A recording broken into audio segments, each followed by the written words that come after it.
नमस्कार। कैसे हैं आप लोग। और आज का क्लास में हम लोग शुरुआत करेंगे आपका chemical effect of electric current का एक और अगला भाग है।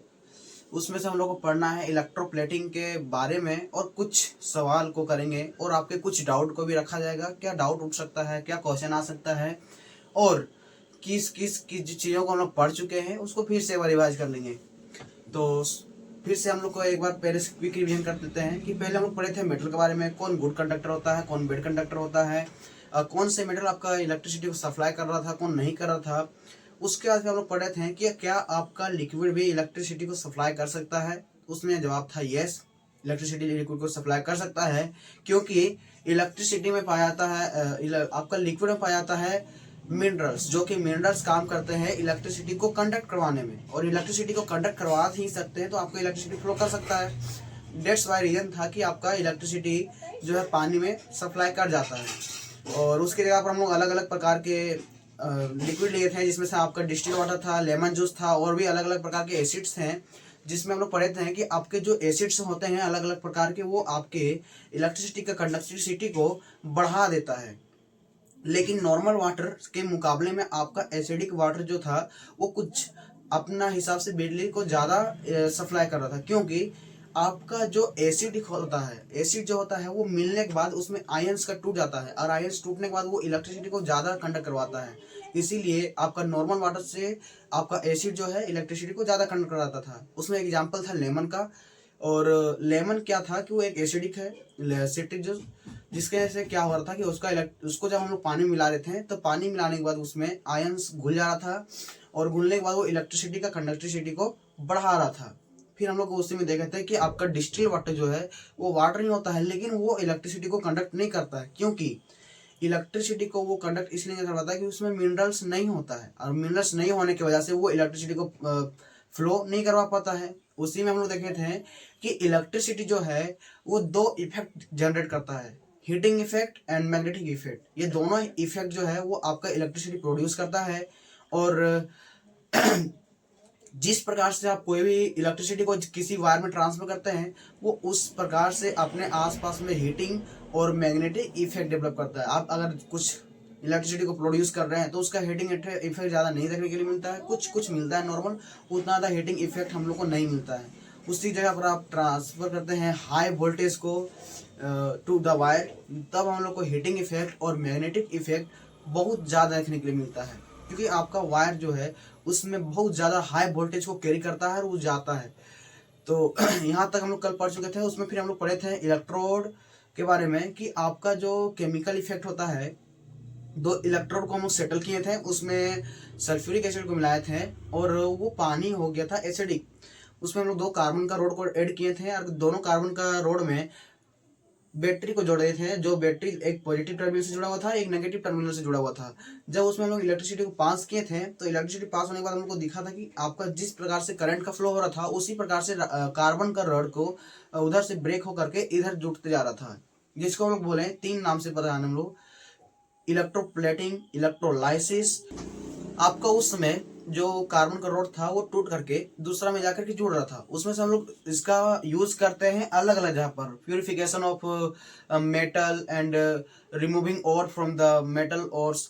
तो हम लोग ये सब अलग अलग जगह पर इसका यूज करते हैं। एंड इलेक्ट्रोप्लेटिंग का भी यूज करते हैं। इलेक्ट्रोप्लेटिंग का मतलब बताए थे, ओर्स के बारे में बताए थे कि जो भी आपका मेटल निकलता है उसका ओर्स को अलग किया जाता है, उसमें हम लोग इसका यूज करते हैं। फिर आपका कोई भी मेटल का प्यूरिफिकेशन करना हो कि कौन सा मेटल आपका कितना शाइनी है, या फिर कोई भी चीज़ को अगर हम लोग प्यूरिफाई करते हैं एज अ मेटल को, जब हम लोग मेटल का प्यूरिफिकेशन करते हैं तो मेटल का प्यूरिफिकेशन में हम लोग यूज़ करते हैं ये रहा मेथड को, जिसमें से आपका ये मेथड जो है वो मेटल का प्यूरिफाई करता है। अगला था इलेक्ट्रोप्लेटिंग। इलेक्ट्रोप्लेटिंग जो है उसमें आप लोग को हम बताए थे कि एक मेटल का गुण को दूसरे मेटल के ऊपर जब हम चढ़ाते हैं तो उसको हम लोग बोलते हैं इलेक्ट्रोप्लेटिंग, जो कि आपका chemical effect of electric current के द्वारा किया जाता है। अब हम लोग को आगे पढ़ना था इलेक्ट्रोप्लेटिंग के बारे में।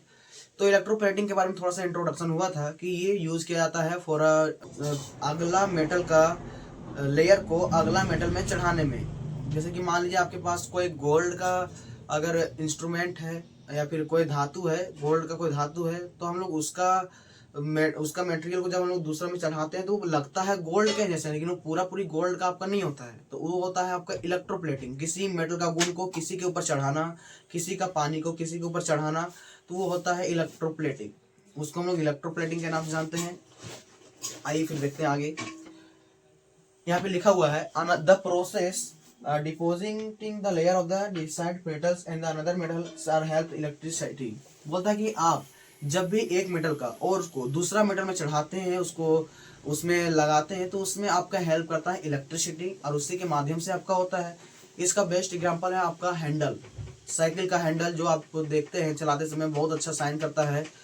वो इसलिए करता है क्योंकि उसमें आपका होता है इलेक्ट्रोप्लेटिंग किया हुआ रहता है, उसमें आपका शाइनी सरफेस को चढ़ाया हुआ रहता है। आप उसको थोड़ा सा स्क्रैच कीजिएगा तो देखने के लिए मिलता है कि वो स्क्रैच होने के बाद अपना साइन को खो देता है। अब आपका नीचे वाला जो आयरन का मटेरियल है वो दिखने लग जाता है, लेकिन वो पहले के जैसा नहीं चमकता है, क्योंकि आपका वही मटेरियल से नहीं बना हुआ रहता। वो उसमें सिर्फ इलेक्ट्रोप्लेटिंग किया हुआ रहता है। आपका कार्स में जो बम्पर होता है आगे का, उसमें जो शाइनी जो चमकते हुए हम लोग को दिखता है, उसमें अगर आप स्क्रैच कर देते हैं तो स्क्रैच करने के बाद क्या होता है कि वो बम्पर का साइन लॉस हो जाता है, वो खत्म हो जाता है, और आपका उस प्रकार का साइन भी नहीं मिलता है।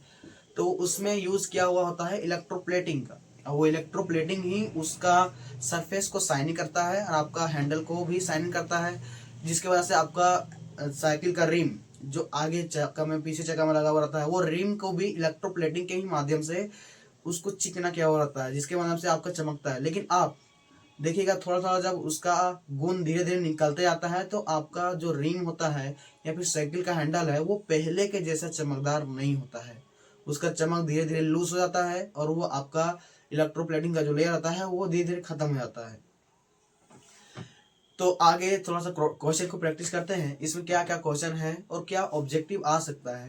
तो पहला क्वेश्चन आता है electricity current flow, electric current produce. इसमें बता रहा है कि इलेक्ट्रिक करंट क्या प्रोड्यूस करता है।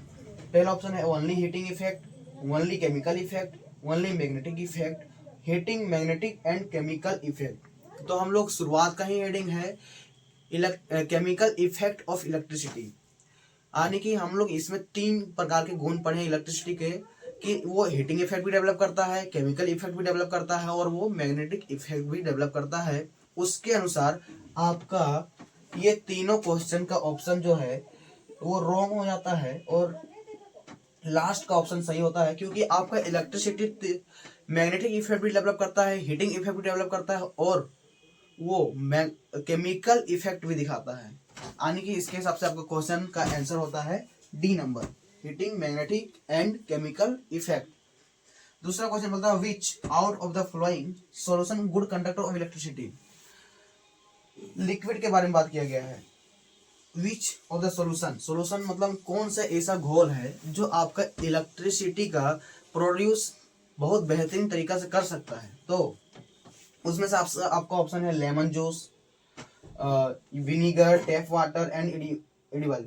तो इसमें आपका बेस्ट जो होता है इलेक्ट्रिसिटी का प्रोडक्ट करने वाला वो होता है आपका लेमन जूस। लेमन जूस जो है वो आपका इलेक्ट्रिसिटी को सबसे अच्छा फ्लो करवाता है ये सब लिक्विड के मुकाबले में।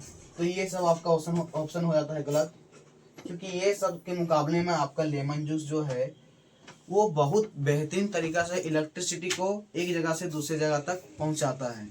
तीसरा क्वेश्चन देखिए, क्वेश्चन ही बोल रहा है कि which of the following metal you electroplating increase the shine of the articles. तो इसमें क्वेश्चन पूछा गया है कि कौन से ऐसे मेटल जो है उसको इलेक्ट्रोप्लेटिंग करने के बाद उसका साइन इंक्रीज हो जाता है। तो इसका आयरन ही होगा, क्योंकि इसका ही इलेक्ट्रोप्लेटिंग करने के बाद इसका साइन जो है वो पहले से इंक्रीज हो जाता है। आगे इसमें से बहुत सारा डाउट होता है, बहुत सारा क्वेश्चन भी आता है कि आपका क्या कोई भी वुड या फिर कोई भी प्लास्टिक में इलेक्ट्रोप्लेटिंग हो सकता है क्या। तो उसमें नहीं हो सकता है, क्योंकि जब तक आपका इसमें इलेक्ट्रिसिटी ट्रांसफर नहीं किया जाएगा तब तक इसमें इलेक्ट्रोप्लेटिंग करना संभव नहीं है। जब तक कोई मेटल में इलेक्ट्रिसिटी को ट्रांसफर नहीं किया जाएगा, वो इलेक्ट्रिसिटी फ्लो नहीं करेगा, तब तक वो आपका इलेक्ट्रोप्लेटिंग करना संभव नहीं होता है। इसीलिए आपका जो प्लास्टिक होता है या फिर वुड होता है उसमें इलेक्ट्रोप्लेटिंग नहीं किया जा सकता है, उसमें इलेक्ट्रोप्लेटिंग नहीं होता है। उसके बाद इसमें से और भी सवाल है।